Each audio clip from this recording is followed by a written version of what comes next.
Assalamualaikum warahmatullahi wabarakatuh. Di sini saya akan mengerjakan UAS mata kuliah Keterpaduan Islam dan Sains dengan dosen pengampu Bapak Muhammad Wildan Habibi, MPD.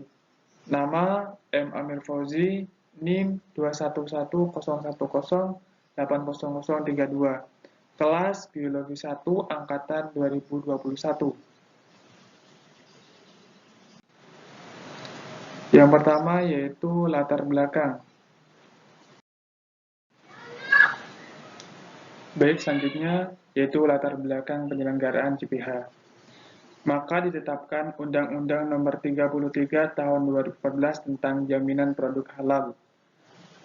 Pengaturan mengenai kehalalan suatu produk belum menjamin kepastian hukum dan perlu diatur dalam suatu peraturan perundang-undangan, bahwa produk yang beredar belum semua terjamin kehalalannya.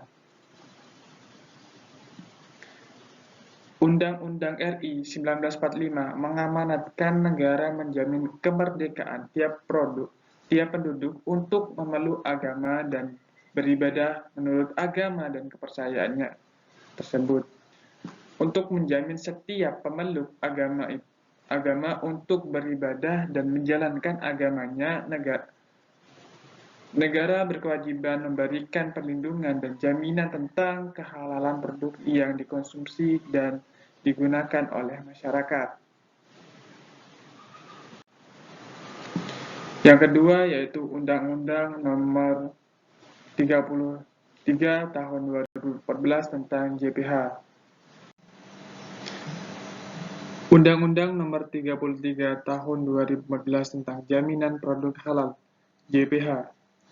Pasal 4, produk yang masuk, beredar, diperdagangkan di Indonesia wajib bersertifikat halal. Ada beberapa macam produk halal.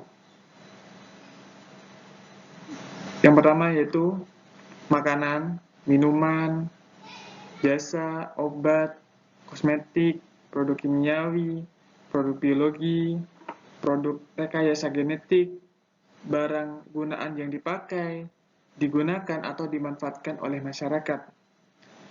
Kewajibannya bersertifikat halal untuk produk mulai berlaku 5 tahun sejak OPP JPH diundangkan. Tuh. Yang ketiga yaitu layanan sertifikasi halal. Jenis layanan registrasi dan sertifikasi halal. Layanan yang pertama sertifikasi halal, yang kedua registrasi LHLN, dan yang ketiga yaitu registrasi LHLN, dan yang keempat yaitu registrasi LPH, dan yang kelima yaitu registrasi auditor halal, dan yang keenam ini adalah verifikasi dan penilaian produk halal. Nah, ini barulah permohonan baru dan permohonan pembaruan. Itu. Alur layanan permohonan baru sertifikat halal. Yang pertama itu pelaku usaha. Nah, yang kedua itu permohonan. Permohonan sertifikat halal dilengkapi dengan dokumen data pelaku usaha, nama dan jenis produk, daftar produk dan bahan yang digunakan, proses pengelolaan produk, terus verifikasi dokumen. Ditunggu ini selama 5 hari. Terus BPJBH menetapkan LPH. LPH melakukan pemeriksaan dan atau menguji yang dilaksanakan oleh auditor halal. BPJBH menerima dan memverifikasi hasil pemeriksaan dan atau pengumuman LPH. Lalu diberikan kepada MUI. Nah, MUI mengkaji hasil verifikasi BPJBH melalui sidang fatwa atau halal MUI untuk menetapkan kehalalan produk. Selanjutnya itu keputusan penetapan halal produk. Ini halal apa tidak gitu produk tersebut. Nah, selanjutnya apabila halal maka diterbitkanlah sertifikat halal seperti itu. Nah, pengajuan permohonan sertifikat halal secara elektronik dan manual dilakukan melalui tahapan pendaftaran bayar, verifikasi dokumen, dan pembayaran penuh. Pengecekan persyaratan dokumen pendaftaran oleh BPJBH Yang pertama yaitu permohonan sertifikat halal harus dilengkapi dengan dokumen. Yang pertama yaitu data pelaku usaha. Dua, nama dan jenis produk. Dan yang ketiga yaitu daftar produk dan bahan yang digunakan. Dan yang keempat yaitu proses pengolahan produk. Dan yang kelima yaitu hasil analisis dan atau spesifikasi bahan. Nah, yang ini kelengkapan dokumen serta kelengkapan sertifikat bahan seperti itu. Verifikasi dan penilaian produk halal. Yang pertama yaitu prosedur verifikasi dokumen pendaftaran produk. Nah, dan yang kedua itu prosedur verifikasi hasil pemeriksaan dan atau pengujian produk dari LPH. Dan yang ketiga itu fasilitasi penyelenggaraan sidang fatwa penetapan halal produk tersebut. Seperti itu. Verifikasi dokumen pendaftaran produk. Penerimaan yang pertama yaitu penerimaan dokumen pendaftaran produk dan bidang sertifikasi yang terdiri dari formulir pendaftaran produk, daftar dan jenis komposisi bahan, diagram alir proses produksi, hasil analisis dan atau spesifikasi bahan, data fasilitas sarana pengangkutan hasil produksi, data komponen pendukung jasa yang disertifikasi. Verifikasi dokumen produk. Yang pertama yaitu kelengkapan dan keabsahan dan masa berlaku sertifikat halal. Dan yang kedua yaitu kecocokan formula dengan daftar bahan halal. Dan yang ketiga yaitu kecocokan dokumen pembelian bahan dengan daftar bahan halal. Dan yang keempat yaitu kelengkapan dan kecocokan dokumen yang produksi dengan daftar bahan halal.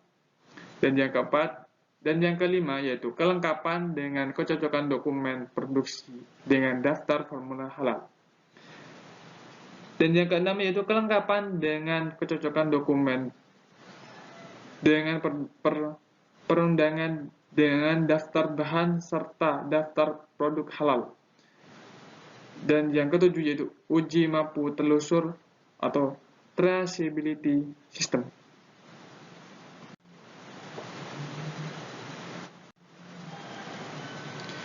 Verifikasi dokumen pendaftaran produk. Yang ketiga yaitu apabila hasil verifikasi kelengkapan dan kesesuaian dokumen pendaftaran terdapat kekurangan atau ketidaksesuaian, akan ditertibkan surat permintaan kelengkapan dokumen produk. Yang kedua yaitu surat permintaan perubahan jenis dan bahan pengganti. Baik, selanjutnya yang keempat, apabila pada hasil verifikasi dan penilaian dokumen produk tidak memenuhi kriteria dan persyaratan pengajuan pendaftaran produk bersertifikat halal, maka dikeluarkan surat penolakan pengajuan pendaftaran sertifikasi halal kepada bidang sertifikasi. Yang kelima yaitu hasil verifikasi terdiri atas yang itu formulir verifikasi dan penilaian produk halal itu kategori barang, dan yang kedua itu formulir verifikasi dan penilaian produk halal itu kategori jasa. Dan yang keenam yaitu penyerahan dokumen hasil verifikasi kepada bidang sertifikasi yang dituangkan melalui berita acara secara terima dokumen hasil verifikasi tersebut. Verifikasi hasil pemeriksaan dan atau pengujian. Yang ke satu yaitu penerimaan dokumen hasil pemeriksaan atau pengujian produk dari bidang sertifikasi. Dokumen hasil pemeriksaan atau pengujian produk terdiri dari yang pertama yaitu formulirnya, audit produk dan bahan yang digunakan, formulir hasil audit proses produk halal, dan yang ketiga itu formulir hasil audit hasil analisis atau spesifikasi, dan yang keempat itu berita acara pemeriksaan dari LPH. Selanjutnya yang kedua yaitu melakukan verifikasi hasil audit LPH dengan formulir isian yang terdiri dari dokumen verifikasi hasil audit produk dan bahan yang digunakan. Dokumen verifikasi hasil audit proses produk halal. Dokumen verifikasi hasil audit hasil analisis atau spesifikasi. Dokumen verifikasi berita acara pemeriksaan. Dan surat rekomendasi atas hasil audit tersebut.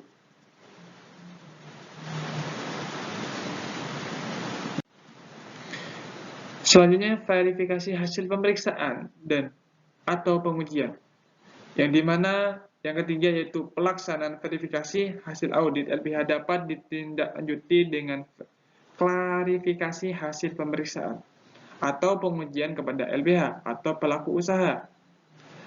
Apabila pada hasil verifikasi hasil audit LPH tidak memenuhi kriteria dan persyaratan pengajuan pendaftaran produk bersertifikat halal, maka dikeluarkan surat penolakan pengajuan pendaftaran sertifikasi halal kepada bidang sertifikasi.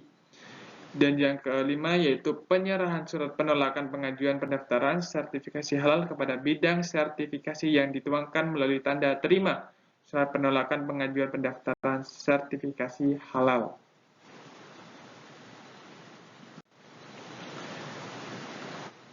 Yang keenam yaitu apabila pada hasil verifikasi hasil audit LPH telah memenuhi kriteria dan persyaratan pengajuan pendaftaran produk bersertifikasi halal, maka dikeluarkan surat persetujuan pembahasan hasil pemeriksaan atau pengujian LPH di sidang fatwa halal kepada bidang sertifikasi.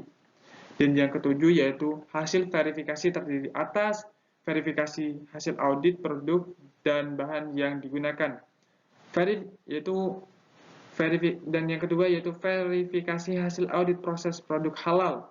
Dan yang ketiga yaitu verifikasi hasil audit hasil analisis atau spesifikasi. Dan yang keempat yaitu verifikasi berita acara pemeriksaan.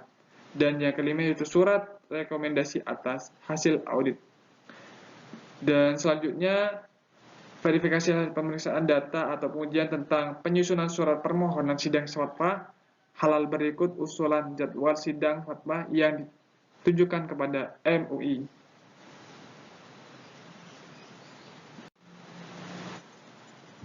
Rincian prosedur fasilitasi penyelenggaraan sidang fatwa penetapan halal produk. Yang pertama yaitu BPJBH menyerahkan permohonan pelaksanaan sidang fatwa halal dan menyerahkan berkas hasil audit kepada MUI. Dan yang kedua yaitu MUI melakukan pra-verifikasi dokumen. Jika sesuai, dokumen akan diajukan untuk dikaji lebih lanjut dan disidang fatwa. Jika tidak, MUI akan mengembalikan dokumen tersebut untuk dilengkapi. Dan yang ketiga yaitu pelaksanaan sidang fatwa halal MUI yang difasilitasi oleh BPJBH dengan melibatkan pakar unsur kementerian terkait, lembaga terkait, dan atau institusi terkait.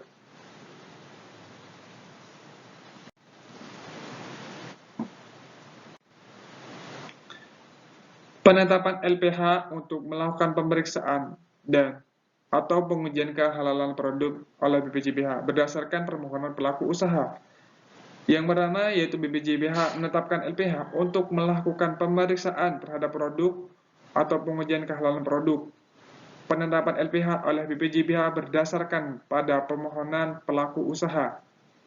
Permohonan pelaku usaha didasarkan pada LPH yang sudah terdaftar di BPJBH. Penetapan LPH diterbitkan dalam jangka waktu paling lama 5 hari terhitung sejak verifikasi dokumen permohonan sertifikat halal dinyatakan lengkap. BPJBH dapat menetapkan LPH yang tidak sesuai dengan permohonan usaha dan dengan pertimbangan kesesuaian ruang lingkup LPH. Selanjutnya, LPH melakukan pemeriksaan atau pengujian kehalalan produk dengan cara visitasi pada lokasi PPH guna membandingkan kebenaran antara dokumen yang disampaikan pelaku usaha dengan fakta di lokasi PPH. Yang pertama yaitu dalam hal diragukan kehalalan produk. LPH dapat melakukan pengujian kehalalan produk di laboratorium yang terakreditasi. Dan yang ketiga itu pemeriksaan dan atau pengujian kehalalan produk oleh LPH dilakukan paling lama 20 hari kerja. Dan yang ketiga itu LPH menyampaikan hasil pemeriksaan dan atau pengujian kehalalan produk kepada BPJPH.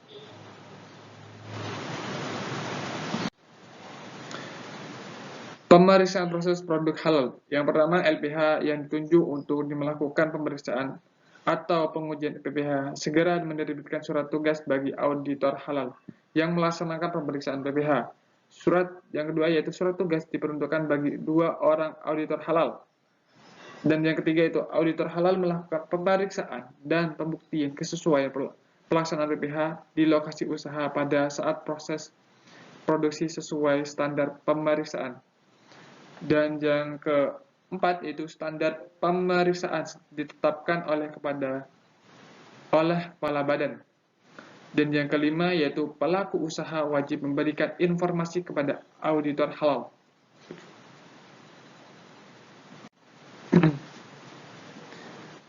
Ada beberapa tugas di mana auditor halal ini atau pendamping halal ini.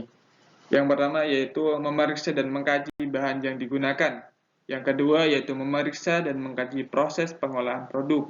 Dan yang ketiga yaitu memberikan dan mengkaji sistem penyembelihan. Dan yang keempat yaitu meneliti lokasi produk. Yang kelima meneliti peralatan, ruang produksi dan penyampaian.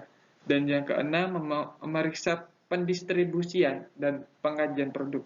Dan yang ketujuh yaitu memeriksa sistem jaminan halal pelaku usaha. Dan yang kedelapan yaitu melaporkan hasil pemeriksaan atau pengujian kepada LPH.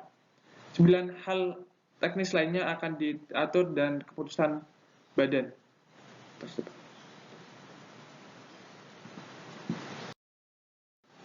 Pembaruan sertifikat halal. Sertifikat halal berlaku selama 4 tahun sejak diterbitkan oleh BPJPH terkecuali terdapat perubahan komposisi bahan. Nah, ini bisa dirubah.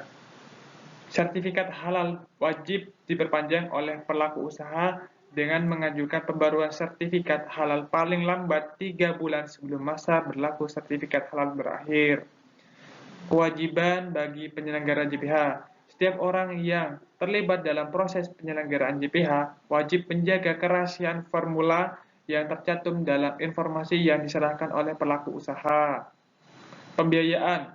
Biaya sertifikasi halal yang dibebankan kepada pelaku usaha yang mengajukan permohonan sertifikat halal. Selanjutnya yaitu dalam hal pelaku usaha merupakan usaha mikro dan kecil.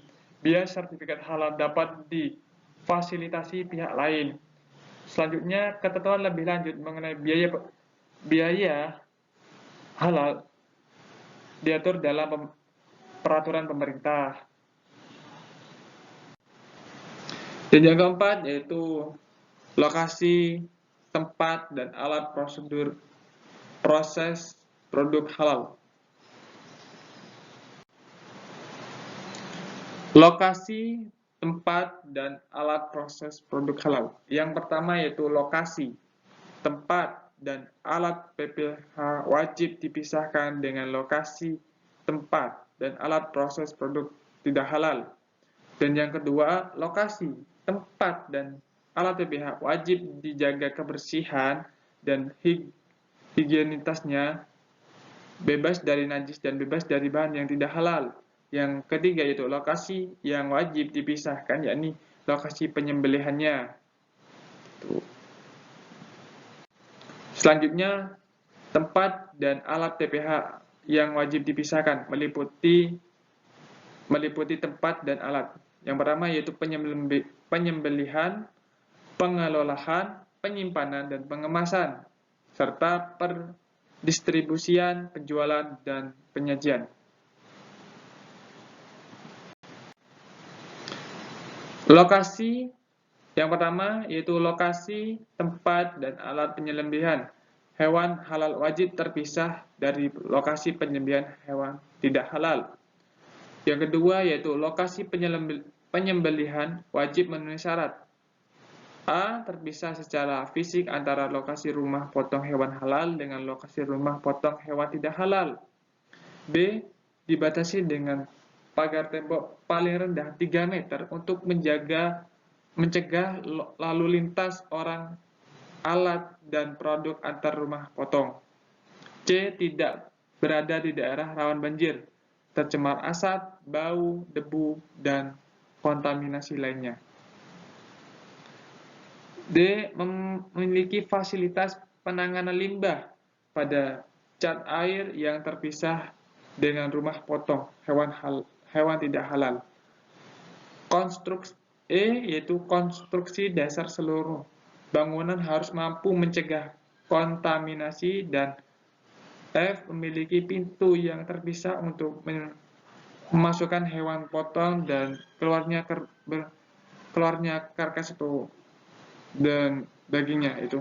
Karena itu adalah bagian-bagian yang kotor ya. Selanjutnya yaitu tempat penyembelihan wajib memisahkan antara penampungan hewan, penyembelihan hewan, pengulitan, pengeluaran jeruan, ruang pelayuan, penanganan karkas, ruang pendinginan, dan sarana penanganan limbah untuk yang halal dan tidak halal.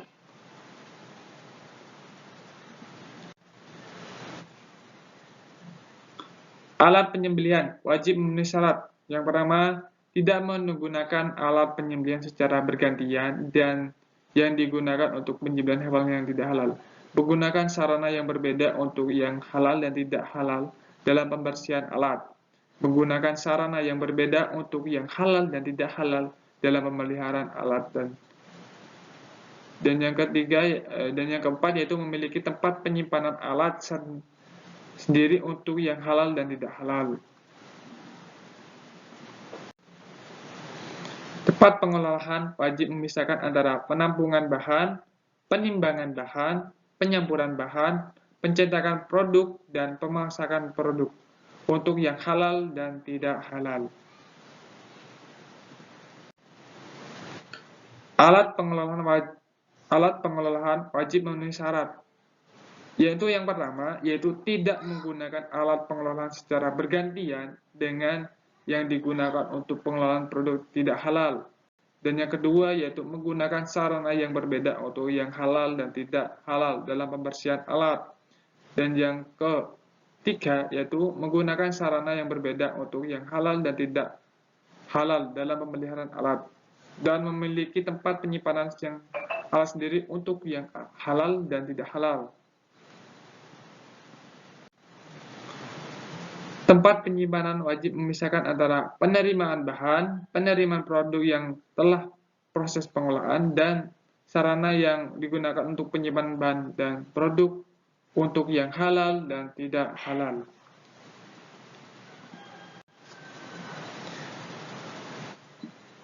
Alat penyimpanan wajib memenuhi syarat yang tidak menggunakan alat penyimpanan secara bergantian dengan yang digunakan penyimpanan produk yang tidak halal. Dan yang kedua yaitu menggunakan sarana yang berbeda untuk yang halal dan tidak halal dalam pembersihan alat. Menggunakan sarana yang berbeda untuk hal yang tidak halal dalam pemberian alat, dan memiliki tempat penyimpanan alat sendiri untuk yang halal dan tidak halal. Tempat pengemasan wajib dipisahkan antara bahan kemasan yang digunakan untuk pengemas produk dan sarana pengemasan produk untuk yang halal dan tidak halal. Alat pengemasan wajib memenuhi syarat sebagai berikut. Yang pertama yaitu tidak menggunakan alat pengemasan secara bergantian dan yang digunakan untuk pengemasan produk tidak halal. Dan yang kedua yaitu menggunakan sarana yang berbeda untuk yang halal dan tidak halal dalam pembersihan alat. Dan yang ketiga yaitu menggunakan sarana yang berbeda untuk yang halal dan tidak halal dalam pemeliharaan alat. Dan yang keempat yaitu memiliki tempat penyimpanan alat sendiri yang halal dan tidak halal. Tempat pendistribusian wajib dipisah antara sarana pengangkutan dari tempat penyimpanan ke alat distribusi. Dan yang kedua, alat transportasi untuk distribusi produk untuk yang halal dan tidak halal. Alat pendistribusian wajib memenuhi persyaratan, Yang pertama yaitu tidak menggunakan alat pendistribusian secara bergantian dengan yang digunakan untuk pendistribusian produk tidak halal. Dan yang kedua yaitu menggunakan sarana yang berbeda untuk yang halal dan tidak halal dalam pembersihan alatnya. Dan yang ketiga yaitu menggunakan sarana yang berbeda untuk yang halal dan tidak halal dalam pemeliharaan alat. Dan yang keempat yaitu memiliki tempat penyimpanan alat sendiri untuk yang halal dan tidak halal.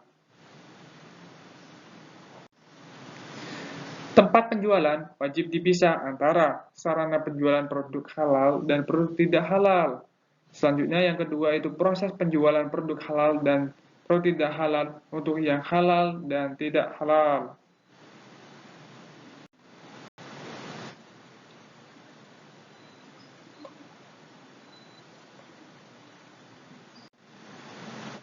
Alat penjualan wajib memenuhi syarat, tidak menggunakan alat penjualan secara bergantian dan yang digunakan untuk penjualan produk tidak halal, menggunakan sarana yang berbeda untuk yang halal dan tidak halal dalam pembersihan alat, dan menggunakan sarana yang berbeda untuk yang halal dan tidak halal dalam pemeliharaan alat. Tempat penyajian wajib memisahkan antara sarana penyajian produk halal dan produk tidak halal. Dan yang kedua yaitu proses penyajian produk halal dan produk tidak halal. Alat penyajian wajib memenuhi syarat. Yang pertama yaitu tidak menggunakan alat penyajian secara bergantian dengan yang digunakan untuk penyajian produk yang tidak halal. Menggunakan sarana yang berbeda untuk yang halal dan tidak halal dalam pembersihan alat. Menggunakan sarana yang berbeda untuk yang halal dan tidak halal dalam pemeliharaan alat. Dan yang terakhir yaitu memiliki tempat penyimpanan alat sendiri untuk yang halal dan tidak halal. Pendistribusian, penjualan, dan penyajian produk segar asal hewan tidak halal dipisahkan dari pendistribusian, penjualan, dan penyajian produk segar asal hewan halal. Pendistribusian produk halal olahan asal hewan tidak halal, produk olahan asal non-hewan tidak halal dapat disatukan dengan pendistribusian produk olahan asal hewan halal dan produk olahan non-hewan halal sepanjang terjamin tidak terjadi kontaminasi silang dan alat distribusi bukan setelah digunakan untuk mendistribusikan produk segar asal hewan tidak halal yang dibuktikan dengan surat pernyataan dari pihak produsen atau distributor. Penjualan dan penyajian produk segar dan olahan asal hewan dan non-hewan tidak halal dipisahkan dari penjualan dan penyajian produk segar dan olahan asal hewan serta non-hewan halal. Pendistribusian, penjualan, dan penyajian dilaksanakan sesuai dengan ketentuan peraturan perundang-undangan yang telah berlaku.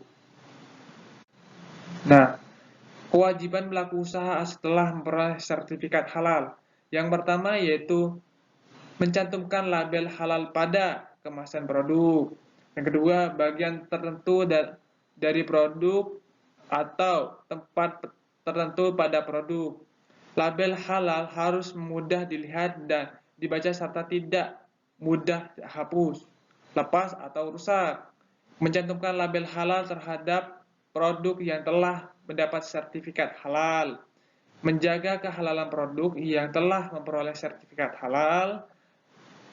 Memisahkan lokasi, tempat, dan penyembelihan alat pengolahan penyimpanan, pengemasan, pendistribusian, penjualan, dan penyajian antara produk halal dan tidak halal. Memperbarui sertifikat halal jika masa berlaku sertifikat halal berakhir. Ini 3 bulan sebelum berakhir. Melaporkan perubahan komposisi bahan kepada BPJBH apabila terdapat pembaruan. Pelaku usaha yang tidak melakukan kewajiban setelah memperoleh sertifikat halal dikenai sanksi administrasi berupa peringatan tertulis, denda administratif, pencabutan hingga pencabutan sertifikat halal. Adapun manfaat dari mempelajari halal itu memperoleh ridha Allah Subhanahu wa taala untuk mengkonsumsi makanan yang halal. Dan yang kedua yaitu terhindar dari sumber penyakit. Dan yang ketiga yaitu memberikan sumber tenaga. Dan yang keempat yaitu senantiasa menjaga hati dan akal. Dan yang kelima yaitu memperoleh pahala. Dan yang keenam yaitu memperbaiki keturunan. Dan yang ketujuh yaitu memberikan rezeki yang baik. Dan yang kedelapan yaitu memperkuat iman. 9 yaitu menjaga sholat. Dan yang ke-10 yaitu memperoleh ketenangan. Nah, dalam mata kuliah ini banyak yang saya dapat pahami mengenai berbagai macam hal yang salah satunya yaitu produk halal. Di produk halal ini sangat menerangkan bahwa kita tuh harus berhati-hati dalam memilih sebuah produk seperti itu. Terima kasih. Mohon maaf apabila ada kesalahan dari awal sampai akhir. Wabillahi taufiq wal hidayah. Wassalamualaikum warahmatullahi wabarakatuh.